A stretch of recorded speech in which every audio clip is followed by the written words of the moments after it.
What's up, guys? What's going on? I'm Paul. This is Pauline Theology's daily devotional, man, and we are going through the book of Exodus. We have been studying God in the Old Testament. We've been back and forth. This is Trust in Jesus Ministries, where we look through the scriptures, trying to understand and help you to know who Jesus is by reading his scriptures, trying to get you to trust Jesus more. And we've been going through the scriptures and finding Jesus and Yahweh in the Old Testament, finding out who he is, what he's doing. We've been back and forth, New Testament, Old Testament, New Testament, Old Testament, and we're in Exodus today. So if this is your first time, I'm glad you're here. We're in Exodus chapter 2, verse 5 and 6. Chapter 2, 5 and 6. If you haven't read it yet, stop the tape, see what it has to say, come back, and we're going to answer some questions. If you've already read it, man, let's go ahead and jump into it. What's happening in the story? So what we've got is that Moses has been preserved. We saw that his mother has put him in this, has kept him for a couple of months, and then put him in an ark and placed him in the sea. Or, I'm sorry, not the sea, but the river. And now, what happens? Well, God happens. The most unlikeliest person or unlikeliest place comes and finds that baby. Finds Moses. It is the daughter of Pharaoh. The daughter of Pharaoh finds the baby, and it says that she takes mercy on him because she recognizes that he is a child of the Hebrews. She takes mercy on him, man. So what does this say about God? I think what this says about God is that he shows us compassion and mercy and love and blesses us in ways that we can't comprehend. We can't comprehend. Just think about it. The people that want to destroy the Hebrews the most, the Egyptians, and not only the people, but the actual person, Pharaoh. He's the one that's handing out these edicts. We saw in the last time that he was like, just throw the babies in the river, man. Everybody, just throw the babies in the river. It doesn't matter who you are. His daughter comes down and finds this baby. This is probably not what Moses' mom wants to happen, is for the Pharaoh, the one who's trying to commit this mass genocide or infanticide, to find his child.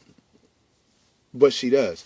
But God moves in such a way in this woman that she finds mercy on him. She finds mercy on him, man.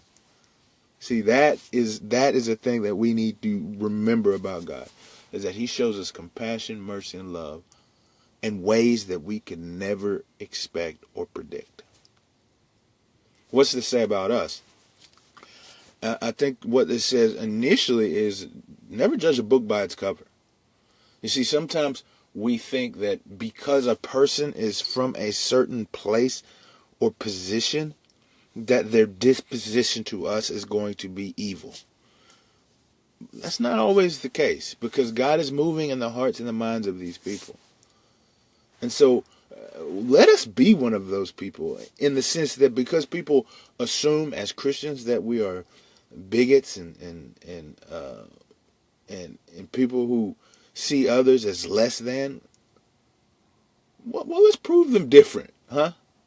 Let's show them what the biblical love is, biblical truth, biblical grace. Let's find compassion on others.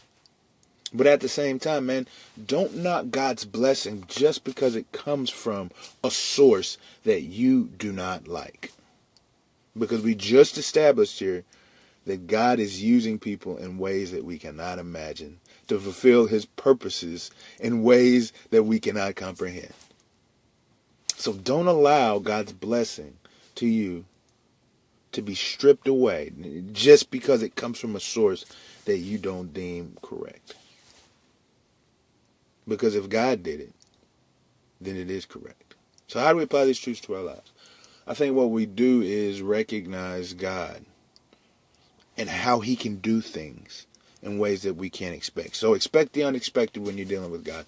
Pray, seek his face, be guided by his spirit. But, well, not a but, and in doing so, see where his blessings come. See where his blessings come, man. Yeah, because he is a wonderful and powerful God. So today, man, just take the time to just know God a little bit more, and then recognize that he can work in any way. And so believe that he will work. Believe that he will work. Because if he's working through the daughter of Pharaoh, man, because I guarantee you, Moses' mom and dad wasn't like, oh, Pharaoh's daughter found him. That's the greatest thing ever. Because we look at it now and we see how because of that he was raised in Pharaoh's home, so probably got one of the best educations, was around a lot of things that would benefit him in growing in wisdom and truth and action and all of these things God is preparing for him through this method that they definitely didn't want to happen, because Pharaoh is the one who was the cause of this infanticide, the cause of them having to hide their child, the cause of them being fearful that he may not survive. Yet God uses him, or his daughter anyway, to fulfill his promises to the people of God. And this is one more instant in which we see that women are being elevated and honored. And so it's not just the people whom we think. No. God uses whoever he desires. Hey, I appreciate you guys for listening, and I'll see you in the next episode.